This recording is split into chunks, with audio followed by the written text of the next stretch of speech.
السلام عليكم ورحمة الله وبركاته. وعليكم السلام ورحمة الله.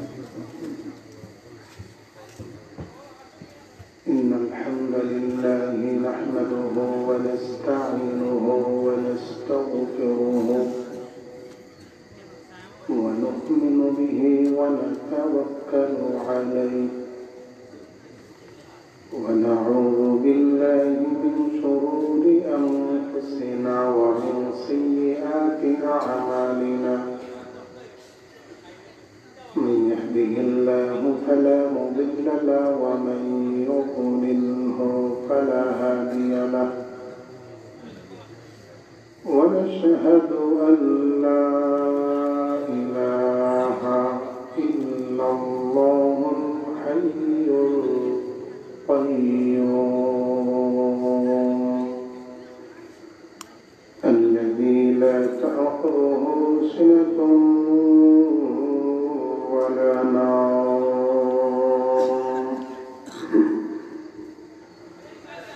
ونشهد أن سيدنا وسندنا وحبيبنا وحبيب أرواحنا وطبيبنا وطبيب قلوبنا محمدا عبد الله ورسوله. فقد قال الله تعالى في كلامه المجيد والفرقان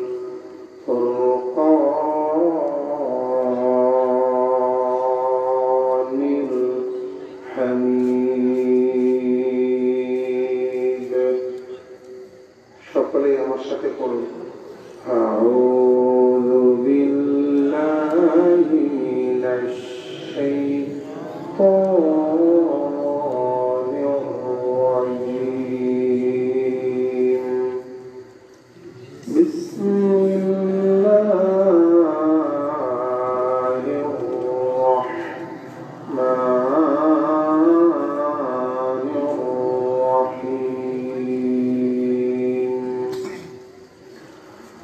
الله لا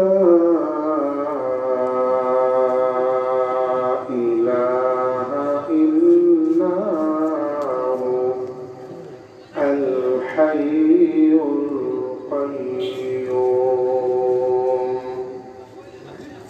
لا تأخذه سنة ولا نوم.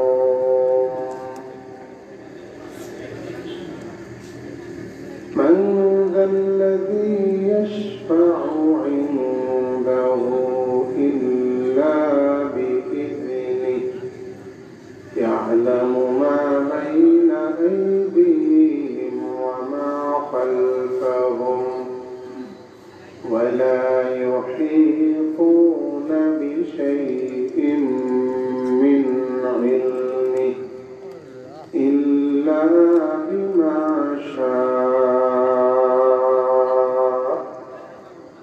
وسع كرسيه السماوات والأرض ولا يئوده حفظهما وهو العلي العظيم. اللهم سبحانك لا علم لنا إلا ما علمتنا إنك أنت العليم الحكيم. إن الله وملائكته يصلون على النبي يا أيها الذين آمنوا صلوا عليه وسلموا تسليما. সকলে নামাজে দরুদ শরীফ পড়ি। اللهم صل على محمد وعلى آل محمد كما صليت على إبراهيم وعلى آل إبراهيم إنك حميد مجيد.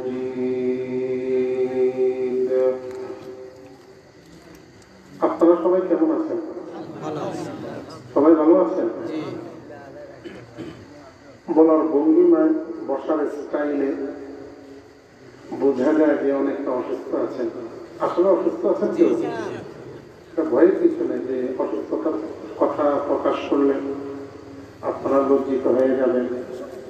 দোয়া করে দেবো যে আল্লাহ যেন সুস্থ করে দেন। কেউ অসুস্থ নাই তো? কেউ যদি অসুস্থ থাকে আল্লাহ রাব্বুল ইজ্জত তাকে সুস্থ করে দেন। সবাই বলি আমিন। আলোচনা করব, এটা হচ্ছে বক্তাদের অভ্যাস আলোচনা করা, আর আলোচনা শোনা এটা শ্রোতাদের অভ্যাসে পরিণত হয়ে গেছে। অভ্যাসটা বাদ দিয়ে আমরা যদি একটু আল্লাহকে পাওয়ার লক্ষ্যে আলোচনা করি এবং শুনি, তাহলে বক্তাও কিছু দিতে পারবে, শ্রোতাও কিছু নিতে পারবে। আর যদি শোনা আর বলার অভ্যস্ততা থাকে, এটাতে কোনো ফায়দা হবে না, লাভজনক হবে না। তো আমরা এখানে বসবার পূর্বেই নিয়তটা পাল্টে ফেলি, যতক্ষণ কথা শুনবো আল্লাহ রাব্বুল ইজ্জতকে পাওয়ার লক্ষ্যে আমরা কথা শুনবো। রাজি আছি তো ইনশাআল্লাহ? 2 নম্বর কথা হলো, আমাদের দেশের একটা অভ্যাস হলো, যখন পরিচিত মুখ জাতীয় পর্যায়ে অথবা সারা দেশব্যাপী পরিচিত মুখ যদি হন, তাহলে দলবদ্ধভাবে একেবারে চতুর্মুখী ভাবে ভিতরে ঢুকে কথা শুনবার চেষ্টা করে। কিন্তু পরিচিত মুখ যদি না হয়, নতুন একজন আলোচক আসছে, তো নাম ঘোষণা দেওয়ার সাথে সাথেই কিছু লোক উঠবে, উঠে গিয়ে রাস্তায় দাঁড়াবে, আর কেউ গেটে দাঁড়াবে। একজন আরেকজনকে জিজ্ঞেস করে, কিরে ভাই দাঁড়াইছিস কেন, চলে এলি কেন? দেখি না বাচ্চার দেখি, যদি সুরসার ভালো হয় তাহলে বমু, আর সুরসার বাচ্চা ভালো না হলে তাহলে আর কথা শুনবো না, সোজা চলে যাবে। একটা লোক আসছে আলোচনা করবার জন্য, নতুন মানুষ, তো ওই লোকটাকে তো একটু প্লেস দিতে হবে, সুযোগ দিতে হবে যে কথাটা তার কি বলতে চায়, তার কথাটা ভালো কি খারাপ, একটু সুযোগ দিতে হয় না? কিন্তু আমরা এত অধৈর্য মানুষ যে সুযোগ দেওয়ার জন্য আমরা প্রস্তুত না। আমার পরেও আলোচনা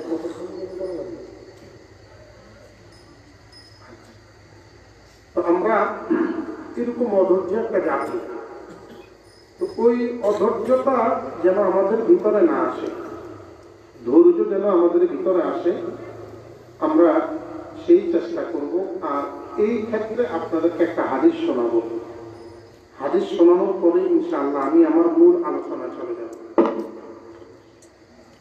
হযরত রাসূল আকরাম সাল্লাল্লাহু আলাইহি ওয়াসাল্লাম, সকলে মহব্বতে বলি সাল্লাল্লাহু আলাইহি ওয়াসাল্লাম, ওনার থেকে একটা হাদিস নকল করেছেন হযরত আবু হুরায়রা। আবু হুরায়রার নাম শুনছেন না? সবচেয়ে বেশি হাদিস নকল করেছেন। আবু হুরায়রা অত্যন্ত প্রখর মেধাবী ছিলেন। প্রথমে মেধাবী ছিলেন না, সবসময় পড়ে থাকতো মসজিদে নববীতে কথা শুনবার জন্য, হাদিস শুনবার জন্য। তো ভুলে যেতেন। একদিন আল্লাহর হাবিবকে বলছেন, ইয়া রাসূলুল্লাহ, আমি তো কথা ভুলে যাই, আপনি যে হাদিসগুলো বলেন অনেক সময় মুখস্থ রাখতে পারি না, ভুলে যাই। আল্লাহর হাবিব সাল্লাল্লাহু আলাইহি ওয়াসাল্লাম তখন বের হচ্ছিলেন দরজা দিয়ে, মসজিদে নববীর গেট দিয়ে বের হচ্ছিলেন। হাঁটতে হাঁটতে কথাটা বললেন। রাসূল আকরাম সাল্লাল্লাহু আলাইহি ওয়াসাল্লাম বললেন, হ্যাঁ করো, হ্যাঁ, ঠোঁটটা ফাঁক করো। তো হ্যাঁ করলেন। এইভাবে একটু লালা হযরত আবু হুরায়রার জবানে দিয়ে দিলেন। আবু হুরায়রা রাদিয়াল্লাহু তাআলা আনহু বলেন,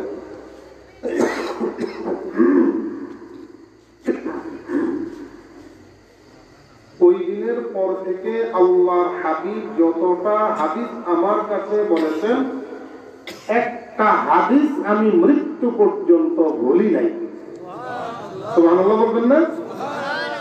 একটা হাদিসও ভুলি নাই, সব মুখস্থ।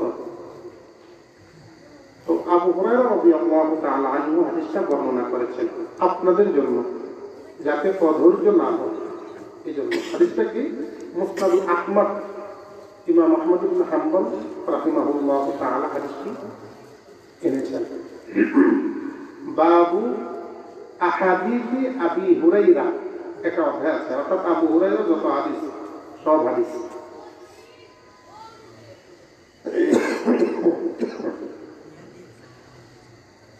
দীর্ঘ হাদিস, সর্বমোট 8টা প্রশংসা, 8টা মর্যাদা আপনাদের জন্য রাসূলুল্লাহ সাল্লাল্লাহু আলাইহি ওয়াসাল্লাম বলেছেন। সেখান থেকে 2টা বলবো। 1 নাম্বার, আবু হুরায়রা বলতেছেন রাসূলুল্লাহ সাল্লাল্লাহু আলাইহি ওয়াসাল্লাম বলেছেন, যখন কোরআনের কথা শুনবার জন্য, হাদিসের কথা শুনবার জন্য, মাসআলা মাসাইল শুনবার জন্য মানুষেরা এক জায়গায় বসে যায়, আল্লাহ রাব্বুল ইজ্জতের পক্ষ থেকে অসংখ্য ফেরেশতা, মালায়েকা চারপাশ থেকে বেষ্টন করে তাদের নিরাপত্তার ব্যবস্থা করে দেন। আর একটু জোরে মহব্বতে বলবেন না? তো চারপাশে দাঁড়িয়ে আছে। এখন ওই হাদিস মোতাবেক আমাদের চারপাশে ফেরেশতা আছে। এখানে সুবহানাল্লাহ বলবেন না? এবার ফেরেশতা দাঁড়ানোর পর ফেরেশতাদের মাথা কোনো না কোনো এক জায়গায় ঠেকেছে। ওই ফেরেশতার মাথার উপরে আরেকজন ফেরেশতা, তার মাথা যেখানে গেছে ওই ফেরেশতার মাথার উপরে আরেকজন ফেরেশতা দাঁড়িয়ে যায়। যেতে যেতে সর্বশেষ একটা গ্রুপ ফেরেশতা মাথাটা আরশে মুআল্লার কাছে এইভাবে নাড়াচাড়া হয়। আমরা অনেক সময় দাঁড়িয়ে থাকলে একটু মাথা নাড়াচাড়া হয়, তাই না? আরশে মুআল্লার ওখানে এই মাথাটা চলে যায়। আল্লাহ পাক রব্বুল ইজ্জত তখন জিজ্ঞেস করেন, কি ব্যাপার, তোমরা এমন করছো কেন? তখন ফেরেশতারা বলে, আল্লাহ, দামপাল ইসলামী যুব সমাজ কর্তৃক আয়োজিত মাহফিলের মধ্যে অনেকগুলো শ্রোতা আসছে, তোমার বান্দা আসছে, এরা কোরআনের কথা শুনতেছে, তো তোমার বিধান অনুযায়ী তাদেরকে নিরাপত্তার ব্যবস্থা করেছে। তোরা কি চায়? আল্লাহ জিজ্ঞেস করবেন, তারা কি চায়? এরা তো তোমার কাছ থেকে জান্নাত চায়, তুমি মাফ করে দিবা, এটাই চায়। জান্নাত দেখেছে না, জাহান্নাম দেখেছে না। তখন আল্লাহ রাব্বুল আলামিন বলেন, ফাশহাদু ওয়া আনা মিনাশ শাহিদিন। ও ফেরেশতারা, তোমরাও সাক্ষী থাকো, আমিও সাক্ষীদের অন্তর্ভুক্ত হয়ে গেলাম। আমি আল্লাহ আগফিরু লাহু মা তাকাদ্দামা মিন যামবিহি, পূর্বে যত গুনাহ করেছে সব মাফ করে দিলাম। সুবহানাল্লাহ, সব মাফ।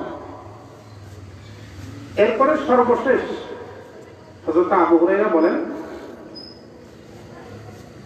যখন মজলিস শেষ পর্যায়ে চলে যাবে, মুনাজাত হয়ে যাবে, আখেরি মুনাজাত,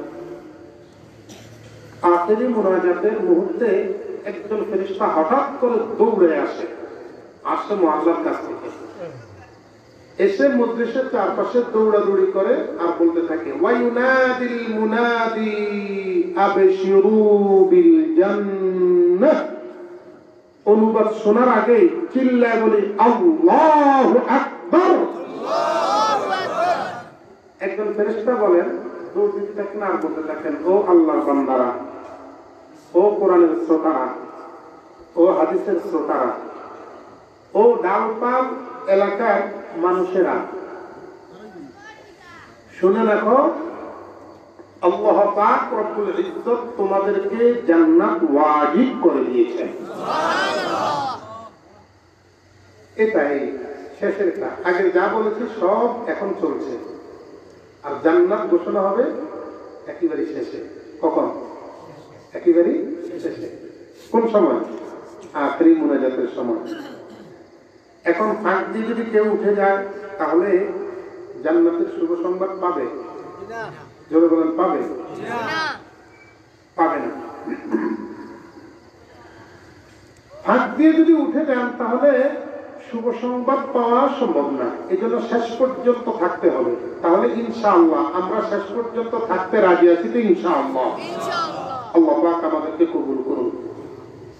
আমি সূরা বাকারা, কোরআন কারীমের 2 নম্বর সূরা বাকারার 255 নং আয়াতে কারিমা, আয়াতুল কুরসি যেটাকে আমরা চিনি, এই আয়াতুল কুরসিটা আমি আপনাদের সামনে তিলাওয়াত করেছি। তিলাওয়াত যেহেতু করেছি, যতটুকু সম্ভব কিছু কথা বলবো, সময় কিন্তু বেশি নাই, একেবারেই কম সময়।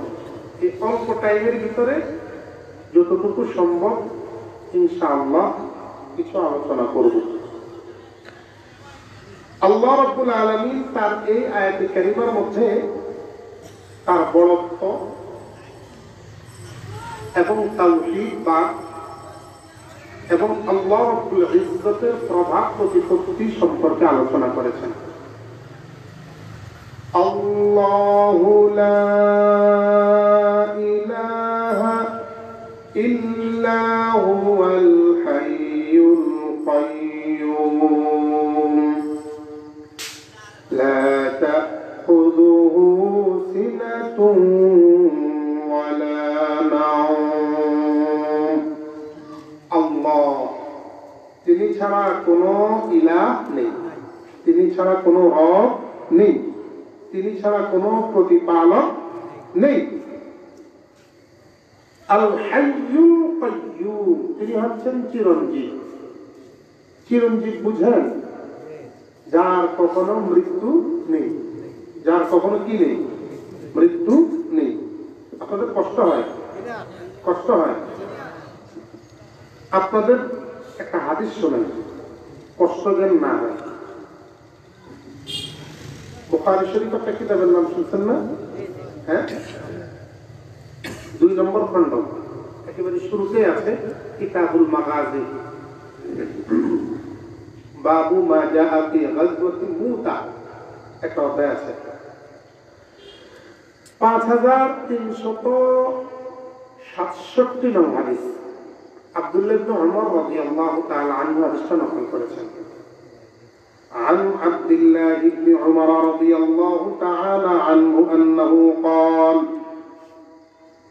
أمر رسول الله صلى الله عليه وسلم في غزوة موتى زيد بن حارثة ثم قال فإن قتل زيد فجعفر ثم قال فإن قتل جعفر فعبد الله بن রওয়াহা। দীর্ঘ হাদিস। রাসূলুল্লাহ সাল্লাল্লাহু আলাইহি ওয়াসাল্লাম ফজরের নামাজের পরে মুসল্লিদের দিকে ফিরতেন। আমাদের দেশে ইমাম সাহেব ফিরে না, অনেকে জানে না যে কেন ফিরে। আসরের নামাজের পরে ফিরে, আবার ফজরের নামাজের পরে ফিরে। কিন্তু নবীজি সাল্লাল্লাহু আলাইহি ওয়াসাল্লামের সুন্নাত হলো প্রত্যেক ফরজ নামাজের পরে মুসল্লিদের দিকে ফেরা, এটা হচ্ছে সুন্নাত। তবে বিশেষ করে আসর এবং ফজরে। কেন ফিরে?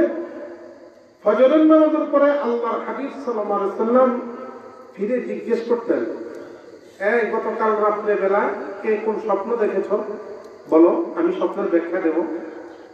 কার কি সমস্যা ছিল বলো, আমি সমস্যার সমাধান দেব। আসরের নামাজের পরে ফিরে আল্লাহর হাবিব জিজ্ঞেস করতেন, কে কত টাকা কামাইছো, তোমার আজকে সারাদিন সংসার চলবে কিনা আমাকে জানাও, যদি না চলে বিকল্প ব্যবস্থা আমি বাতলিয়ে দেব। এই কারণে আল্লাহর হাবিব মুসল্লিদের দিকে ফিরতেন। আমাদের দেশের ইমাম সাহেবরা সাধারণত এগুলো জিজ্ঞেস করে না। ইমাম সাহেবরা এগুলো জিজ্ঞেস করলে অনেক সময় এমন হয় হিতে বিপরীত। মুসল্লিরা বলে যে হুজুরে আমার পরিবারে হাত দেয় কেন, কথা বুঝলেন? কিন্তু এটা হচ্ছে সুন্নতের অন্তর্ভুক্ত, জিজ্ঞেস করা, হালত জিজ্ঞেস করা। তো ফজরের নামাজের পরে একদিন নবী সাল্লাল্লাহু আলাইহি ওয়াসাল্লাম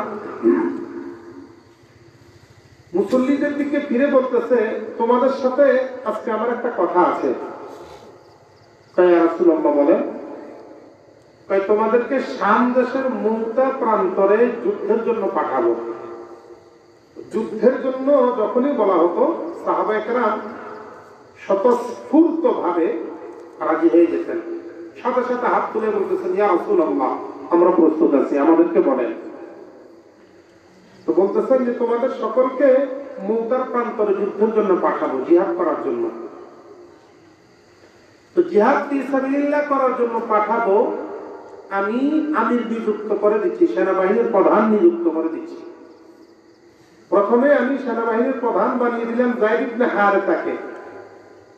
যায়েদ ইবনে হারেসা যদি শহীদ হয়ে যায় তাহলে হবে আমার চাচাতো ভাই জাফর। জাফর যদি শহীদ হয়ে যায় তাহলে আব্দুল্লাহ ইবনে রওয়াহাকে সেনাবাহিনীর প্রধান বানিয়ে দিবা। আব্দুল্লাহ ইবনে রওয়াহা যদি শহীদ হয়ে যায় তাহলে তাদের মধ্য থেকে যাকে ভালো লাগে, যাকে উপযুক্ত মনে করবা তাকে বানায় নিবা। অমুক মারা গেলে অমুক, অমুক এন্তেকাল করলে অমুক, অমুক শহীদ হলে অমুক। এই কথা বলার অর্থ হলো সাহাবায়ে কেরাম বুঝে ফেলেছেন নিশ্চিত যে এই তিনজনকে সেনাবাহিনীর প্রধান বানানো হয়েছে, তিনজনই শহীদ হয়ে যাবে। তারপর সাহাবায়ে কেরাম প্রস্তুত। দীর্ঘ ইতিহাস সংক্ষেপে বলছি। চলে গেলেন, জিহাদের প্রান্তরে চলে গেলেন। তখনকার যুগের একটা পদ্ধতি ছিল, যিনি মুসলমানদের সেনাবাহিনীর প্রধান থাকবেন, সেনাবাহিনীর প্রধানের হাতে একটা পতাকা থাকবে, আর প্রতিপক্ষ যারা থাকবে অমুসলিম তাদের সেনাবাহিনীর প্রধানের হাতে একটা পতাকা থাকবে। এই সেনাবাহিনীর প্রধান পতাকা উত্তোলন করে রাখবেন। যতক্ষণ পর্যন্ত এই পতাকা উড্ডীন থাকবে বুঝতে হবে এরা এখনো পরাজিত হয়নি, যুদ্ধে হেরে যায়নি। আর পতাকা যদি নিচে পড়ে যায় তখনই ফাইনাল ডিসিশন যে এরা পরাজিত হয়ে গেছে, হেরে যাওয়ার দ্বার প্রান্তে। তো সেই নিয়ম অনুযায়ী যায়েদ ইবনে হারেসা রাদিয়াল্লাহু তাআলা আনহু সেনাবাহিনীর প্রধান, উনি পতাকা উড্ডীন করেছেন। রাসূলুল্লাহ সাল্লাল্লাহু আলাইহি ওয়াসাল্লাম যেই পতাকা দিয়েছেন সেই পতাকার মধ্যে লেখা ছিল লা ইলাহা ইল্লাল্লাহ মুহাম্মাদুর, জোরে বলি, মুহাম্মাদুর রাসূলুল্লাহ সাল্লাল্লাহু আলাইহি ওয়াসাল্লাম। আমাদের দেশের একটা জাতি কিছু সংখ্যক লোক বলে, আপনারা বুঝে নিবেন, যে কালিমার মধ্যে লা ইলাহা ইল্লাল্লাহর পরে মুহাম্মাদুর রাসূলুল্লাহ লাগানো যাবে না, তাহলে শিরক হবে। আছে না নাই? জানেননি আহলে হাদিস ভাইরা? কালিমার মধ্যে মুহাম্মাদুর রাসূলুল্লাহ লাগানো যাবে না, শিরক হবে। আবার বলে যে মসজিদের মধ্যে কালিমা লেখা হয়েছে, পাশে মুহাম্মাদুর রাসূলুল্লাহ, চলবে না, শিরক হয়ে যাবে। অথচ নবীজি সাল্লাল্লাহু আলাইহি ওয়াসাল্লাম যেই পতাকা হাতে দিয়েছেন সেই পতাকার মধ্যে কালিমা লা ইলাহা ইল্লাল্লাহ মুহাম্মাদুর রাসূলুল্লাহ লেখা ছিল। তাহলে আমরা নবীর কথা শুনবো না তাদের কথা শুনবো? জোরে বলেন, কার কথা শুনবো? নবীজি সাল্লাল্লাহু আলাইহি ওয়াসাল্লামের বাহিনী চলে গেলেন। হযরত যায়েদ ইবনে হারেসা রাদিয়াল্লাহু তাআলা আনহুর হাতে পতাকা। তখনকার যুগে আরেকটা পদ্ধতি ছিল, যুদ্ধ যখন শুরু হবে মাঠের এক প্রান্তে থাকবে এক গ্রুপ, অপর প্রান্তে থাকবে আরেক গ্রুপ, মাঝখানের মধ্যে দুই সাইড থেকে লোক আসবে, যুদ্ধ হবে। কোন একজন যদি মারা যায় তাহলে আরেকজন আসবে, এভাবে যুদ্ধ হবে। তো যায়েদ ইবনে হারেসা রাদিয়াল্লাহু তাআলা আনহুকে শহীদ করা হলো। নিয়ম অনুযায়ী যায়েদ ইবনে হারেসার পরে সেনাবাহিনীর প্রধান হয়েছেন হযরতে জাফর রাদিয়াল্লাহু তাআলা আনহু।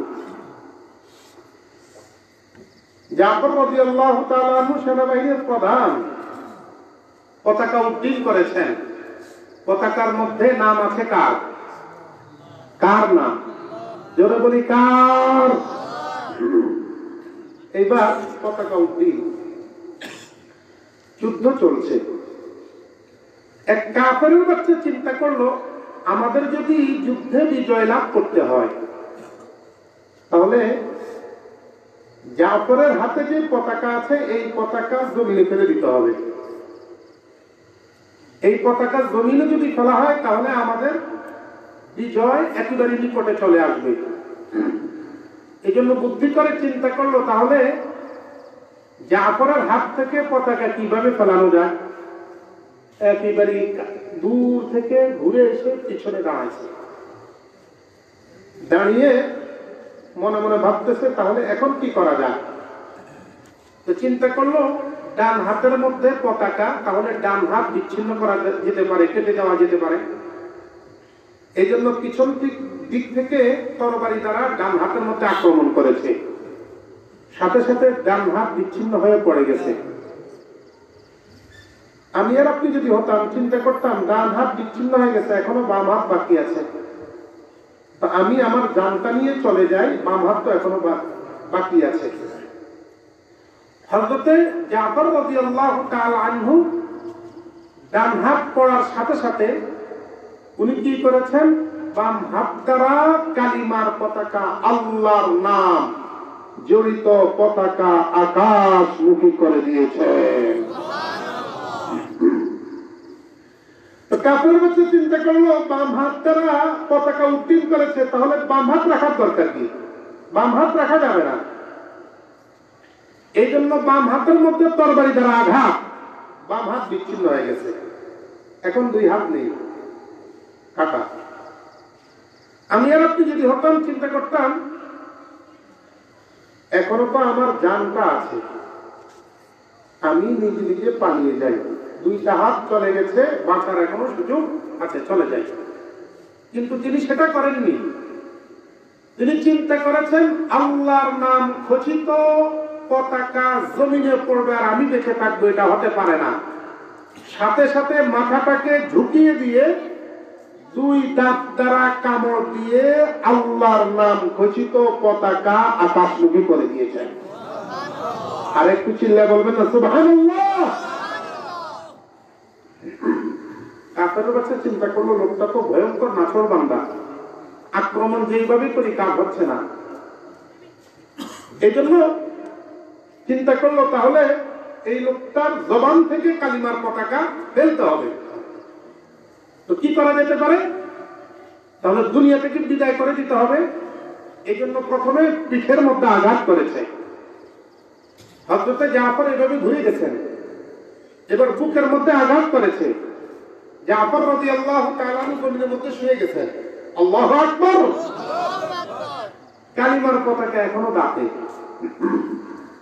এবার কাফেরের বাচ্চা আস্তে আস্তে বুকের মধ্যে বসেছে। এখন তিনি কি করেছেন, এটার ব্যাপারে দুইটা মুখ পাওয়া যায়, দুইটা বর্ণনা। প্রথম বর্ণনা,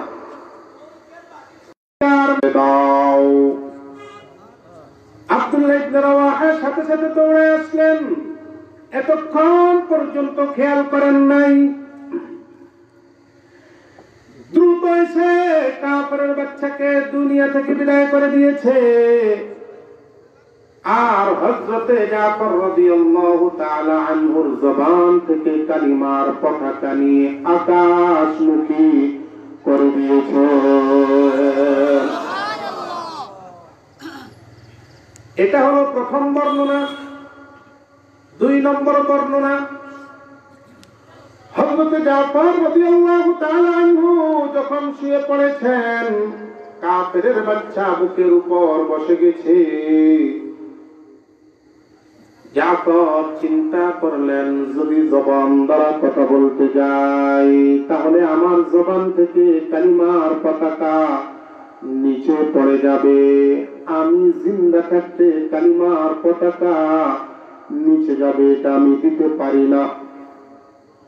এই জন্য কথাও বলতেছেন না, কালিমার পতাকাও ছাড়তেছেন না। আল্লাহু আকবার। এইবার কাফেরের বাচ্চা আস্তে আস্তে ওনার গলাটাকে শরীর থেকে বিচ্ছিন্ন করার জন্য সিদ্ধান্ত নিয়েছে। গলাটা আস্তে আস্তে কাটা শুরু করেছে। কাটতে কাটতে একটা পর্যায়ে শরীর থেকে হযরতে জাফরের গলাটাকে, মাথাটাকে আলাদা করে ফেলেছে। দুনিয়ার নীতি হলো, যখন মানুষের অথবা কোন প্রাণীর গলা বিচ্ছিন্ন করে দেওয়া হয়, দাঁতের নিচে যাই থাকুক সেটা ছুটে যাবে। কিন্তু আল্লাহর কুদরত, হযরতে জাফর রাদিয়াল্লাহু তাআলা আনহুর গলাটাকে পৃথক করা সত্ত্বেও এক সেকেন্ডের জন্য ওনার জবান থেকে কালিমার পতাকা ছুটে নাই। কালিমার পতাকা এখনো পর্যন্ত ফটফট করে উঠতেছে, ফটফট করে উঠতেছে। ঠিক সেই মুহূর্তে হযরতে আব্দুল্লাহ ইবনে রাওয়াহা চলে আসলেন। আব্দুল্লাহ ইবনে রাওয়াহা দৌড়ে এসে কাফেরের বাচ্চাকে দুনিয়া থেকে বিদায় করে দিলেন। এইবার কালিমার পতাকা আকাশমুখী করতে যাবেন। হযরতে জাফরের মাথার ওই যে মাথার মধ্যে এখনো পর্যন্ত কালিমার পতাকা উঠতেছে। এই জন্য কালিমার পতাকা এইভাবে ধরে নাড়ানাড়ি করতেছে ছুটে আনার জন্য। হযরতে আব্দুল্লাহ ইবনে রাওয়াহা বারবার চেষ্টা করলেন, কিন্তু আল্লাহর কুদরত ওনার জবান থেকে কালিমার পতাকা ছুটতেছে না। মুহাদ্দিসিনে কেরাম বলতেছেন, এই যে কালিমার পতাকা ছুটতেছে না, এটা মূলত তার কারামত। তাই কারামতটা কি? ওই কারামতটা হলো ওই যে জিন্দা থাকা অবস্থায় মনে প্রাণে সিদ্ধান্ত নিয়েছে, আমার জবান থেকে কালিমার পতাকা দুনিয়ার কেউ দিতে পারবে না। শহীদ হয়ে যাবার পরে ওনার মনের ভিতরে, ওনার দেমাগের ভিতরে, ওনার ব্রেইনের ভিতরে আমার আল্লাহ ঢুকে দিয়েছেন, সম্ভবত কাফেরের বাচ্চা আমার জবান থেকে কালিমার পতাকা নেওয়ার জন্য টানাটানি করতেছে। এই জন্য মরে যাওয়ার পরেও কালিমার পতাকা ছাড়তেছে না। আল্লাহু আকবার! জোরে বলে আল্লাহু আকবার! কালিমার পতাকা ছাড়তেছে না। এইবার আব্দুল্লাহ ইবনে রাওয়াহা রাদিয়াল্লাহু তাআলা আনহু হযরত জাফর রাদিয়াল্লাহু তাআলা আনহুকে টার্গেট করে বক্তব্য দেওয়া শুরু করলেন। ইয়া জাফর উতরুকিল আলাম, ও জাফর তুমি তোমার মাথার মধ্যে, তোমার জবানের মধ্যে যে কালিমার পতাকা আছে ওটা ছেড়ে দাও। আমি নেবার জন্য এসেছি, অন্য কেউ নেবার জন্য আসে নাই। বক্তব্য দেওয়ার সাথে সাথে আল্লাহর কুদরত ওনার জবান থেকে কালিমার পতাকা ছুটে গিয়েছে। কালিমার পতাকা উড্ডীন হয়ে আছে। এই যে বিস্তারিত ঘটনাটা বললাম, এই ঘটনাটা আমার আল্লাহ দেখতেছেন কিনা? জোরে বলেন, দেখতেছেন কিনা? আমার আল্লাহ দেখতে পাচ্ছিলেন। জিব্রাইলকে বলতেছেন, জিব্রাইল দেরি করো না, দেরি করো না, চলে যাও মসজিদে নববীতে, চলে যাও আমার নবীর কাছে যাও। এইবার জিব্রাইল আল্লাহর নবীর দরবারে চলে আসলেন। মসজিদে নববীর ভিতরে ঢুকলেন। দুইটা বলতেছেন, ইয়া রাসূলুল্লাহ, শাম দেশের মৌতার প্রান্তরে কি হচ্ছে দেখতে চান কিনা? কয় হ্যাঁ দেখতে চাই। কয় দেখাও। এইবার হযরতে জিবরাইল আলাইহিস সালাতু ওয়াস সালাম মৌতার প্রান্তরের সাথে, মসজিদে নববীর সাথে, আল্লাহর হাবিবের সাথে একটা কানেকশন তৈরি করে দিলেন। কয় কানেকশনটা কেমন? আমাদের দেশে প্রজেক্টরের মাধ্যমে নিউজ ফিউশন পিকচার গুলো এক জায়গা থেকে আরেক জায়গায় দেখানো হয়। লাইভে যদি আসে, এই জায়গায় কি হচ্ছে, সুন্দর মতো লাইভটা অন্য জায়গায় প্রচার হয় সারা পৃথিবীব্যাপী। হযরত জিবরাইল আলাইহিস সালাতু ওয়াস সালাম তাই করে দিলেন। আল্লাহর নবী লাইভের মতো অথবা প্রজেক্টরের মাধ্যমে যেই রকম দেখা যায় ঠিক সেই রকম দেখতে পাচ্ছেন। আল্লাহর নবীর চাচাতো ভাই জাফরের ডান হাতে কালিমার পতাকা, ডান হাতের কালিমার পতাকা বিচ্ছিন্ন করবার জন্য ডান হাত কেটে দেওয়া হয়েছে। বাম হাত থেকে কালিমার পতাকা বিচ্ছিন্ন করার জন্য বাম হাতটাকে শরীর থেকে আলাদা করে দেওয়া হয়েছে। আস্তে আস্তে দেখতেছেন একটা পর্যায়ে হযরতে জাফর রাদিয়াল্লাহু তাআলা আনহুর কল্লাটাকে আলাদা করা হচ্ছে। এই পুরা সিনারিটা দেখে আল্লাহর নবী চোখ দিয়ে পানি ছেড়ে দিচ্ছেন, চোখ দিয়ে পানি ঝরছে। আল্লাহর নবী কাঁদতেছেন। জিবরাইল বলতেছেন, নবী গো কেন কাঁদেন? কারণটা কি? কি কারণে কাঁদেন? কয় আমার চাচাতো ভাইকে এইভাবে ভয়ঙ্কর পর্যায়ে নির্মম ভাবে শহীদ, ঘুমের উপরে তাদেরকে হত্যা করা, অ্যাটাক করা, 4-5টা মানুষকে শেষ করে দেওয়া, শত শত মানুষকে আহত করা, এটা কোন মুসলমানের কাজ হতে পারে? জোরে বলেন, হতে পারে? এটা কখনো হতে পারে না রে ভাই। যদি কখনো তারা যদি বলে যে আমরাও দাওয়াত তাবলীগ করি, বুঝবেন যে ওরা দাওয়াত তাবলীগ দুনিয়ার জন্য করে না, দুনিয়ার জন্য করে, আল্লাহর জন্য করে না। ঠিক কিনা বলেন?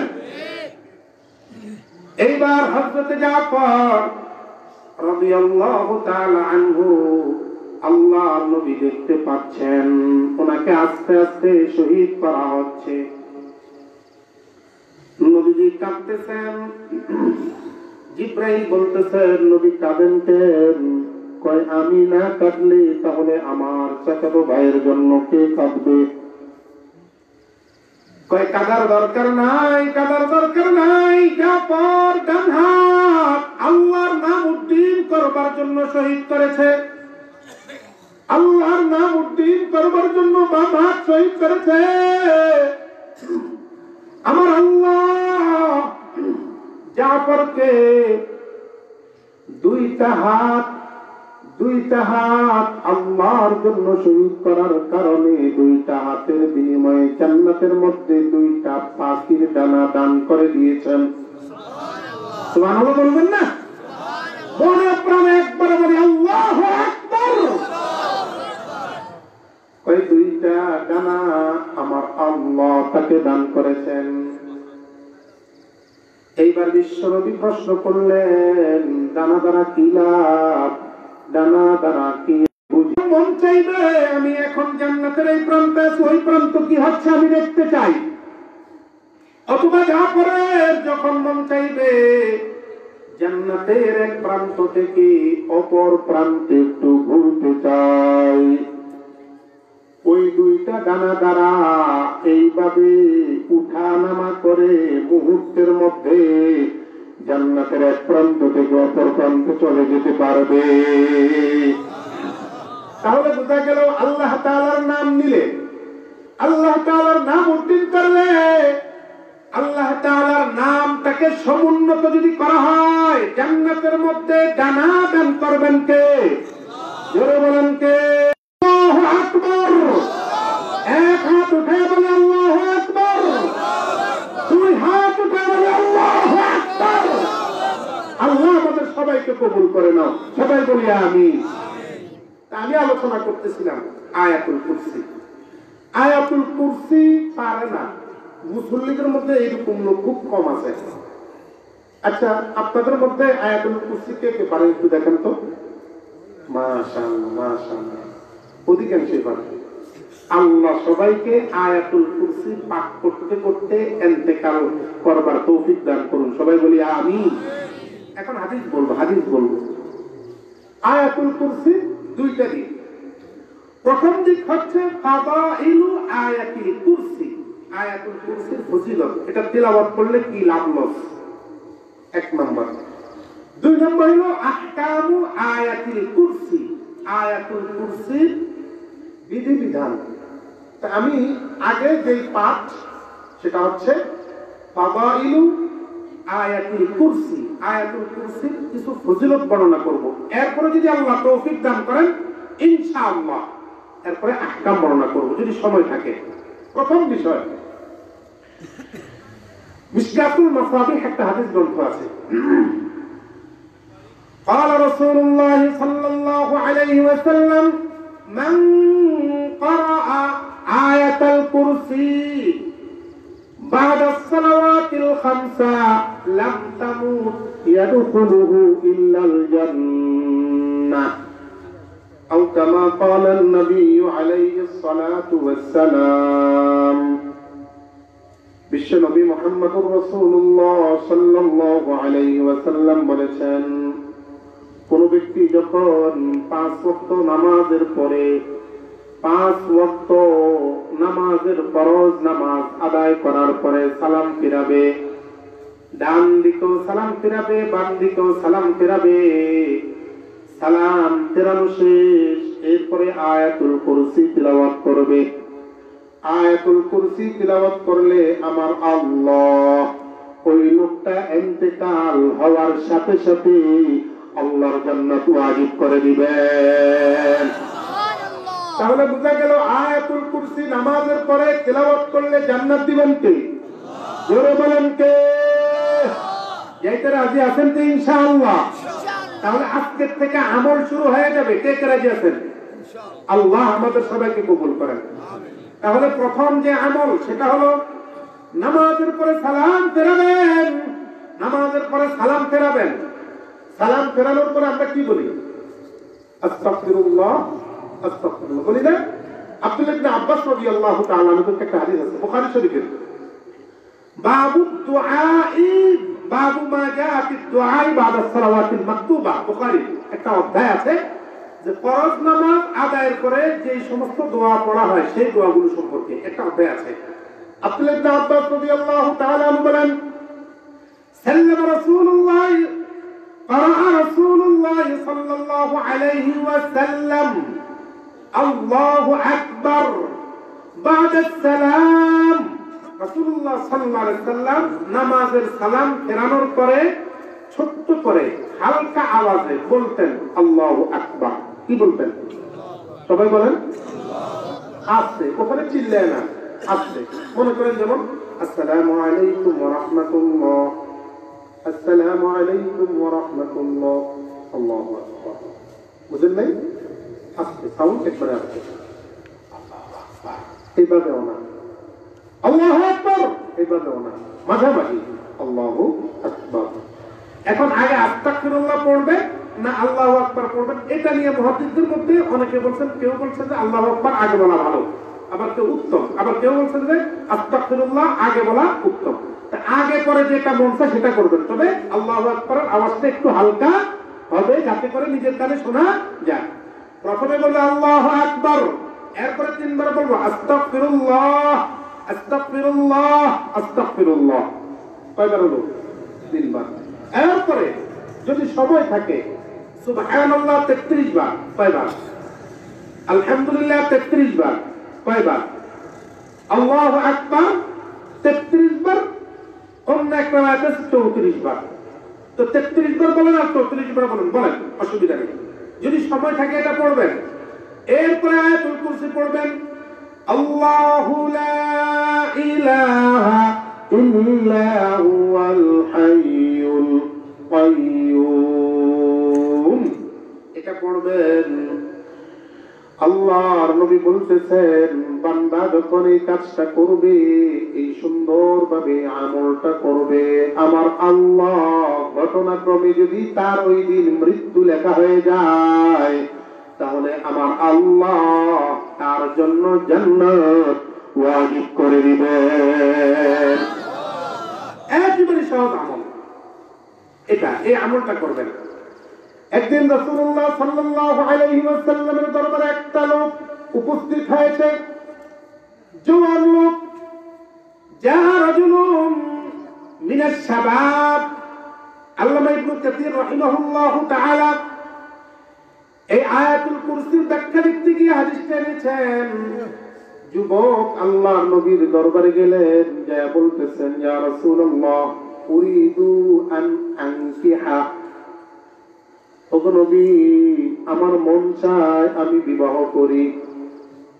নবী সাল্লাল্লাহু আলাইহি ওয়াসাল্লাম বললেন তোমার কাছে কোন ধরনের টাকা পয়সা আছে কিনা মহারণা দেওয়ার মতো?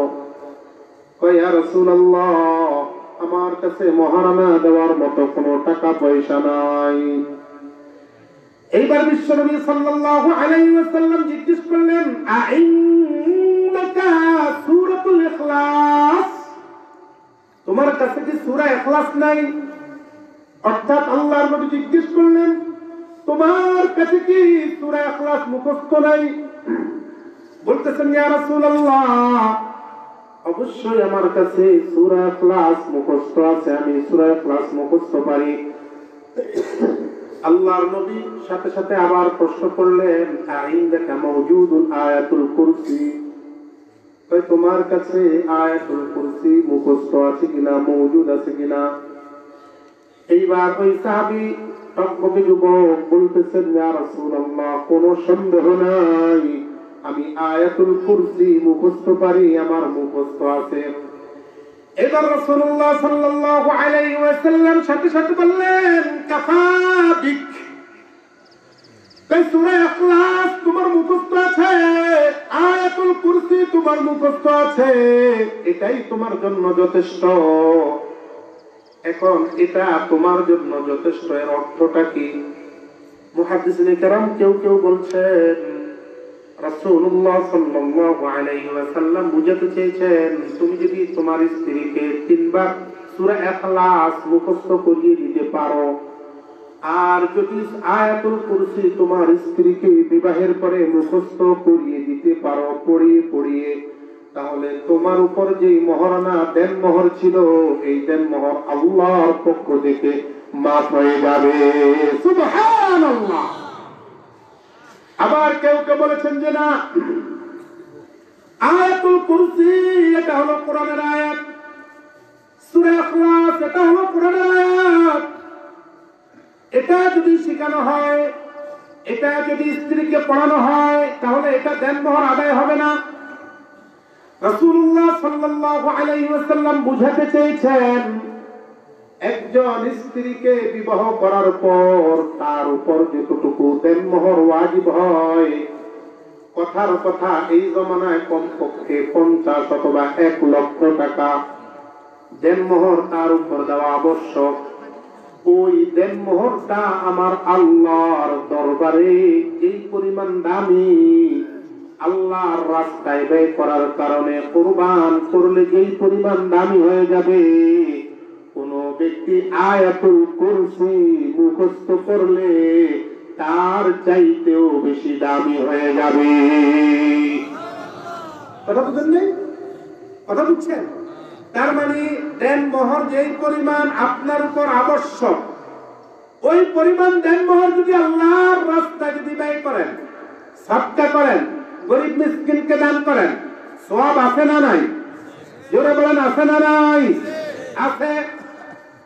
ওই পরিমাণ সওয়াব, যেই পরিমাণ সওয়াব আপনি পেয়েছেন আয়াতুল কুরসি মুখস্থ করার কারণে, আপনার আমলনামায় আমার আল্লাহ সেই পরিমাণ সওয়াব লিপিবদ্ধ করে দিবেন। মুহাম্মদ আকবার বলি আল্লাহু আকবার। শুধু তাই নয়, কোন ব্যক্তি যদি আয়াতুল কুরসি মুখস্থ করে, ওই লোকটার সমস্ত টাকা পয়সা, ধন দৌলত, মাল সামানা, সম্পদ সংরক্ষণ করা, হেফাজত করার দায়িত্ব নিবেন কে? বলে বলেন কে? যেমন হযরত আবু হুরায়রা রাদিয়াল্লাহু তাআলা আনহুর কথা বুখারী শরীফের মধ্যে হাদিসে এসেছে, বাবু মা জাআ ফি যাকাত, যাকাত অধ্যায়ের মধ্যে হাদিসটা কি? হযরত আবু হুরায়রা রাদিয়াল্লাহু তাআলা আনহু বলতেছেন, একদিন আল্লাহর নবীর দরবারে আমি ফজরের নামাজ আদায় করতে গেলাম।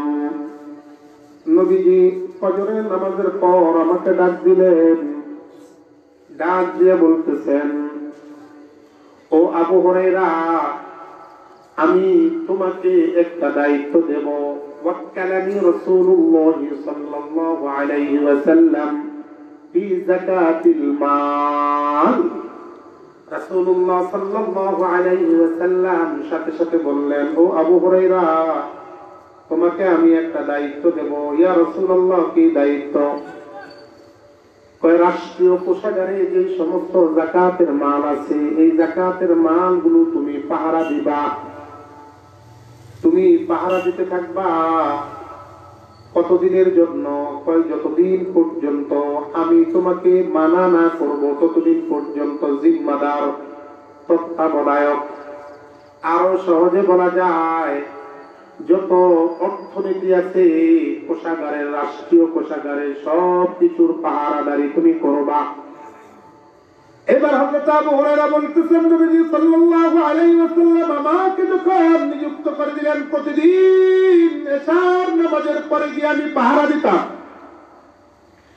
পাহারা দেওয়ার সময় যখন আমি ওই মাল সামানাগুলো যে স্টকের মধ্যে রাখা ছিল সেইগুলো যখন আমি দেখতে যেতাম, আমি ঘরের ভিতরে ঢুকতাম, ঘরের ভিতরে ঢুকে সব চেক করতাম, পরীক্ষা নিরীক্ষা করতাম, সব মাল সামানা, ধন সম্পদ, টাকা পয়সা অথবা যাকাতের মাল যা কিছু আছে সব কিছু যথাযথভাবে আছে কিনা। প্রথম দিন আমি পুরা ঘরটাকে চেক করলাম। চেক করার পর আমি দেখলাম কোনো ঝামেলা নাই, কোনো মানুষও ভিতরে নাই। এবার আমি দরজা আটকিয়ে দিলাম। দরজা আটকানোর পর আমি বাইরে দাঁড়িয়ে থাকলাম। হঠাৎ করে আমি আওয়াজ পাইলাম, ভিতরে কে জানি ঠক ঠক করে আওয়াজ করতেছে। মনে মনে ভাবলাম, আমি তো ভালো করেই পরীক্ষা নিরীক্ষা করেছি, কেউ ভিতরে নেই। যদি ভিতরে নাই থাকে তাহলে আবার আওয়াজ করে কে? এই জন্য সাথে সাথে হযরত আবু হুরায়রা ভিতরে ঢুকলেন। ঢুকে দেখতেছেন একটা লোক সুন্দরভাবে যাকাতের মালগুলো বস্তার ভিতরে ঢুকাচ্ছে নিয়ে যাওয়ার জন্য, অর্থাৎ চোর চুরি করবার লাগতেছে। আস্তে আস্তে মাল সামানাগুলো ভিতরে ঢুকালো। ঢুকানোর পর এইবার বের হতে যাবে, হযরতে আবু হুরায়রা পিছন দিক থেকে জড়ায় ধরলেন। জড়ায় ধরে বলতেছে, আমি তো একটু আগে পরীক্ষা নিরীক্ষা করেছি, আমি জানতাম কেউ ভিতরে নেই, তারপরে তুমি কোন দিক থেকে ঢুকেছ? তুমি নিশ্চয় বড় একটা চোর, তোমাকে আমি ছাড়বো না। আমি তোমাকে নিয়ে যাবো রাসূলুল্লাহর দরবারে, এবং চোরের যে শাস্তি, সেই শাস্তিটা তোমার উপরে আমি বাস্তবায়ন করার ব্যবস্থা করব। এইবার চোর বেটা সুন্দর করে হযরত আবু হুরায়রার কাছে বিভিন্ন কথা বলা শুরু করলো। হাত জোড় করে বলছে, আমি ক্ষমা চাই, আমি বুঝি নাই, আমি আসলে মূলত এসেছি, আমি আসতাম না, মূলত আমি চুরি করতে এসেছি। আমার ঘরের মধ্যে ছোট্ট ছোট্ট সন্তান আছে, ওরা খাবার পায় না, কয়েকদিন পর্যন্ত খাবার খেতে পারে না, এই কারণে আমি চুরি করতে এসেছি। যদি আমার ঘরের ভিতরে খাবার থাকতো তাহলে আমি আর চুরি করতাম না। এইভাবে বারবার করে জোরে কাকুতি মিনতি করে সুন্দরভাবে হযরত আবু হুরায়রাকে পটিয়ে ফেলল।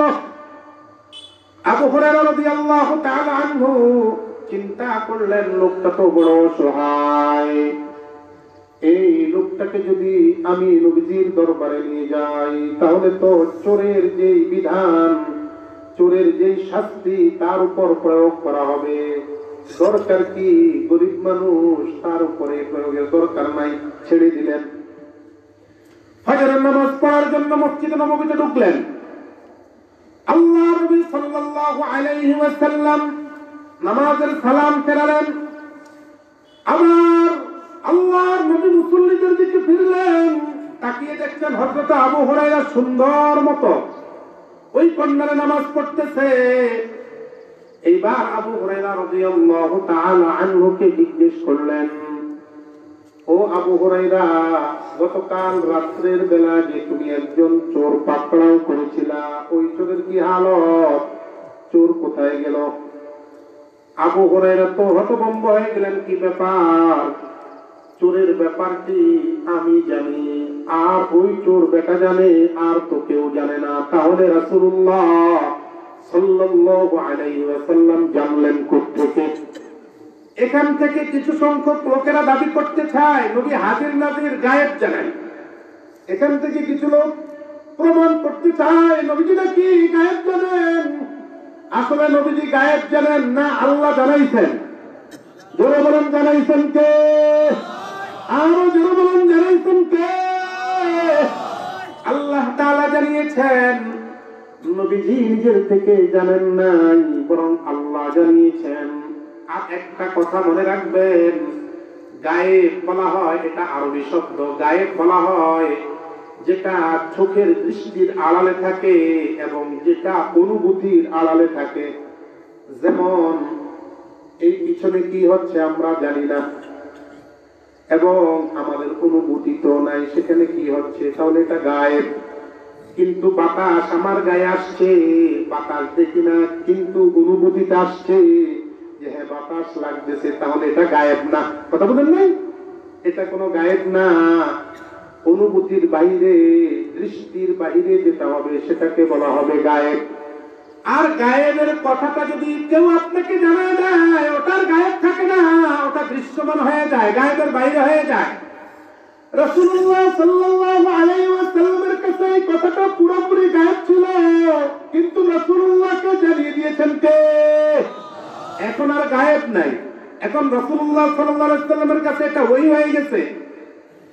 এইবার আল্লাহর নবী প্রশ্ন করার সাথে সাথে আবু হুরায়রা আশ্চর্য হয়ে গেলেন।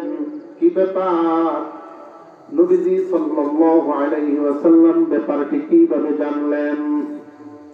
এটা তো জানার কথা না, চোর জেনেছে আর আমি জেনেছি।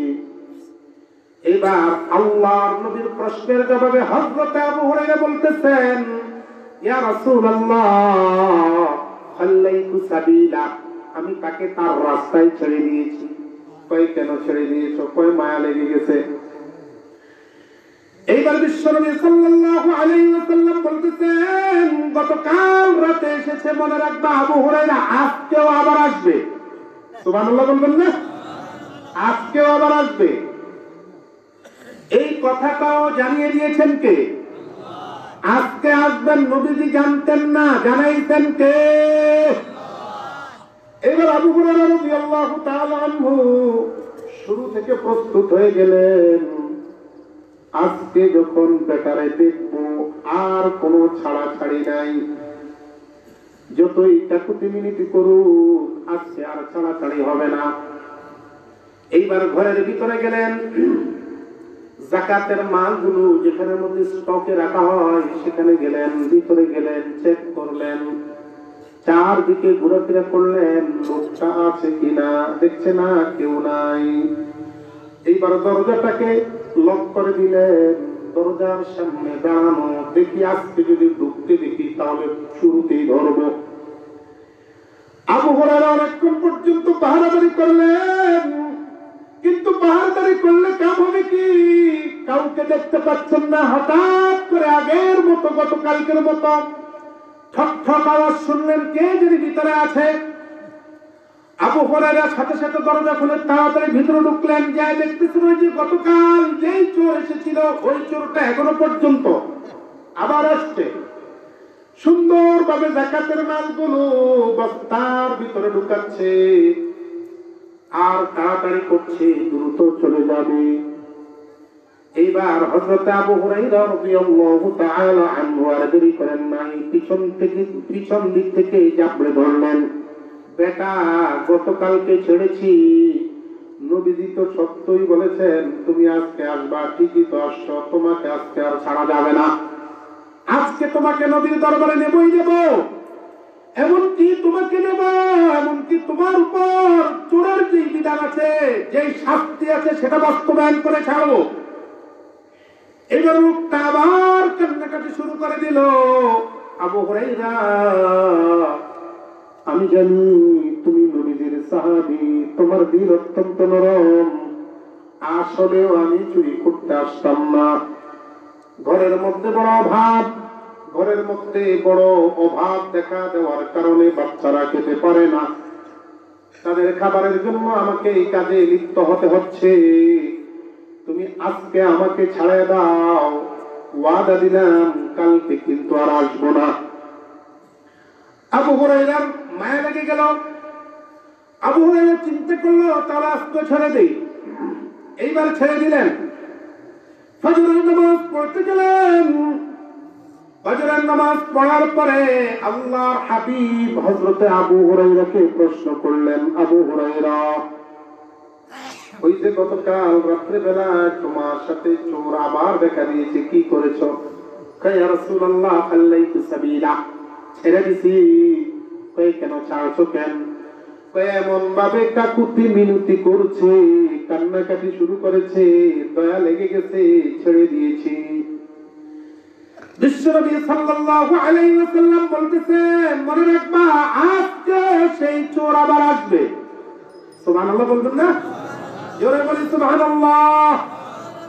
শীতটাকে উপেক্ষা করে, শীত নাই মনে করবেন এখন গরমকাল, একটু জোরে আল্লাহকে রাজি করার জন্য বলি সুবহানাল্লাহ। আর জোরে বলি আল্লাহু আকবার।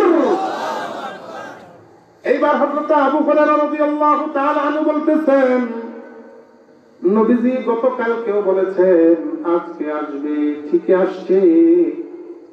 নবীজি আজকেও বলেছেন আবার আসবে, তাহলে আজকে ফাইনালি তাকে আর ছাড়বো না। যতই কান্নাকাটি করুক, গ্রেফতার করে নবীজির সামনে নিয়ে আসবো।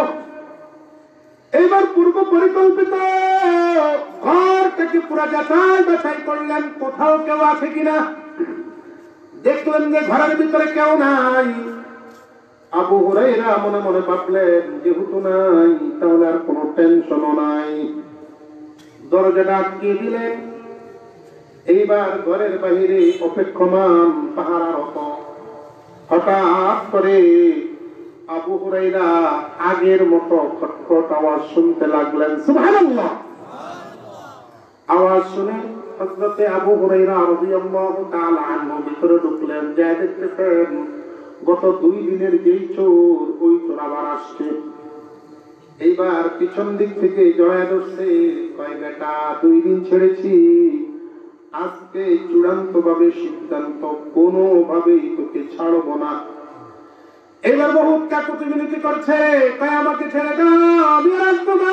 ফাইনালি কয় গতকালকে বলেছ, পরশু দিনও বলেছ, কিন্তু আসছো তো।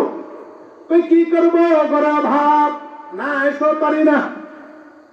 তাই না, তুমি এসেছ, আজকে আমি নবীর দরবারে তোমাকে পৌঁছায়া দেব। আর যে শাস্তি আছে সেই শাস্তিটা তোমাকে যথাযথভাবে আমি ব্যবস্থা করাবো। এইবার বলতেছে, আমি তোমাকে একটা সুন্দর আমল দেব, একটা সুন্দর আমল দেব, ওই আমলের বিনিময়ে তুমি আমাকে ছেড়ে দাও। আল্লাহর নবীর সাহাবীরা এত আমলের প্রতি আবেগ ছিল, আল্লাহর নবীর সব সাহাবীদের আমলের প্রতি এত উদ্বুদ্ধ ছিলেন। কেউ যখন বলতো আমল দেব, জানের বিনিময় হলে সেই আমলটা গ্রহণ করতেন। আল্লাহু আকবার। জানের বিনিময় হলেও সেই আমলটা গ্রহণ করতেন। আবু হুরায়রার কাছে যখন বললেন তোমাকে সুন্দর একটা আমল আমি দেব, আবু হুরায়রা মনে মনে ভাবলেন আমলটা করলে আমার নবীও খুশি হবেন, আল্লাহ খুশি হবেন। সমস্যা কি, ওরে ছেড়ে দিলেই তো আমলটা পেয়ে যায়। কয় তাহলে বলো, আমলটা বলো। এইবার লোকটা আমল দিতেছে, সোর আমল দিতেছে। আবু হুরায়রা উতলু আয়াতুল কুরসি ফি কুল্লি লাইলা। তরজমা শোনার আগে মুহাব্বতে চিল্লে একবার বলে আল্লাহু আকবার। ও আবু হুরায়রা, প্রতিদিন রাত্রে বেলায় ঘুমানোর আগে তুমি একবার আয়াতুল কুরসি পড়বা। কি পড়বা? জোরে বলেন কি? আরো জোরে বলি কি? আয়াতুল কুরসি পড়বা। এইবার হযরতে আবু হুরায়রা জিজ্ঞেস করতেছেন, পড়লাম, আমলটা নিলাম, কয় লাভটা কি? এইবার চোর বেটা হযরতে আবু হুরায়রাকে বলতেছেন, আবু হুরায়রা শুনে নাও, ঘুমের আগে যদি আয়াতুল কুরসি পড়ে তুমি ঘুমাও, তোমার সমস্ত মাল, সমস্ত ধন সম্পদের সমস্ত অর্থনীতি হেফাজত করবেন আমার আল্লাহ। সুবহানাল্লাহ বলেন। আমার আল্লাহ হেফাজত করবেন। এইবার হযরতে আবু হুরায়রা রাদিয়াল্লাহু তাআলা আনহু চিন্তা করলেন, কথাও দিয়ে দিয়েছি আমল দিলে ছেড়ে দেব, তাহলে ছেড়ে দেই। এইবার ছেড়ে দিলেন। ফজরের নামাজ আদায় করার জন্য মসজিদের ভিতরে ঢুকলেন। নবীজি সাল্লাল্লাহু আলাইহি ওয়াসাল্লাম নামাজের সালাম ফিরালেন। নামাজের সালাম ফিরানোর পর আবু হুরায়রার দিকে তাকাইলেন, ওই গত 2 দিনের মতো মুচকি হাসি দিয়ে বলতেছেন, আবু হুরায়রা গতকাল যে চোর এসেছিল, চোরের হালতটা কি, কোথায় চোর? কয় ইয়া রাসূলুল্লাহ ফাল্লাইতু সাবিলাহু, আমি তার রাস্তাটাকে ছেড়ে দিয়েছি। কয় কেন ছেড়ে দিয়েছো, কেন আনতেও তো পারতা। কয় ইয়া রাসূলুল্লাহ একটা আমল দিয়েছে। কয় কি আমল? কয় সে বলেছে রাতের বেলায় ঘুমানোর আগে কেউ যদি আয়াতুল কুরসি পাঠ করে তাহলে তার ধনসম্পদ হেফাজত করার দায়িত্ব নাকি আল্লাহ নেবেন। এই আমলটা দেওয়ার কারণে এর বিনিময়ে আমি তাকে ছেড়ে দিয়েছি। এইবার বিশ্বনবী সাল্লাল্লাহু আলাইহি ওয়াসাল্লাম বড় চমৎকার কথা বলেন, আবু হুরায়রা শুনে নাও, যে লোকটা এসেছে জিন্দেগিতে কখনো সত্য কথা বলে নাই, জিন্দেগিতে কখনো কি বলে নাই, সত্য কথা বলে নাই। তবে তোমাকে যে আমলের কথা বলেছে এটা তার সত্য কথা। কথা বুঝেন নাই তো? সুবহানাল্লাহ, আস্তে বলেন কেন, জোরে বলেন সুবহানাল্লাহ।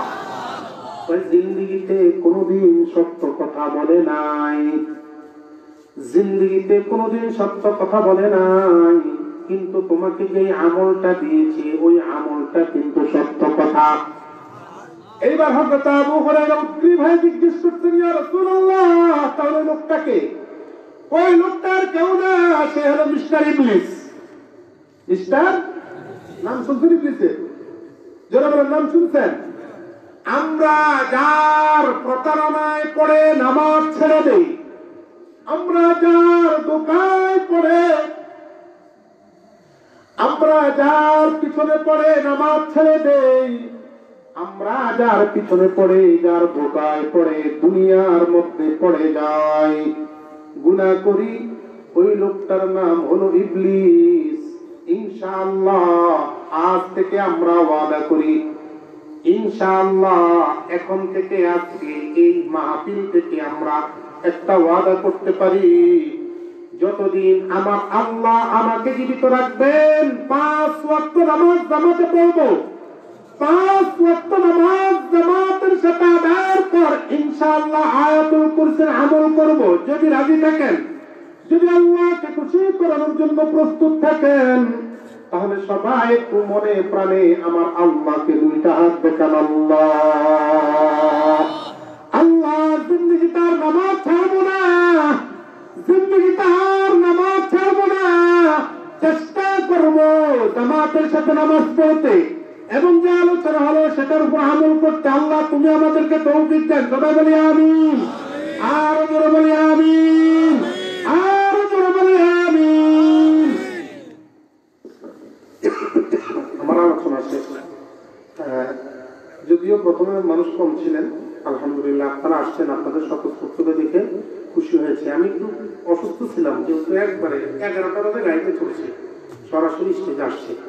তো দোয়া করবেন। আপনাদের এখানে মনে হয় আমি আরেকবার আসছিলাম, সম্ভবত আরো 2-4 বছর আগে আরেকবার আসছিলাম, আর এই এলাকার মধ্যে আরো 3 বার আসছি। দোয়া করবেন ইনশাআল্লাহ আল্লাহ রাব্বুল ইজ্জত যেন আমাদেরকে দাওয়াতের জন্য কবুল করেন, আর আপনাদেরকেও যেন দাওয়াত যাদেরকে দিচ্ছেন তাদের মাধ্যমে যেন উপকৃত হতে পারেন। সবাই বলি আমিন। আলহামদুলিল্লাহ। আমরা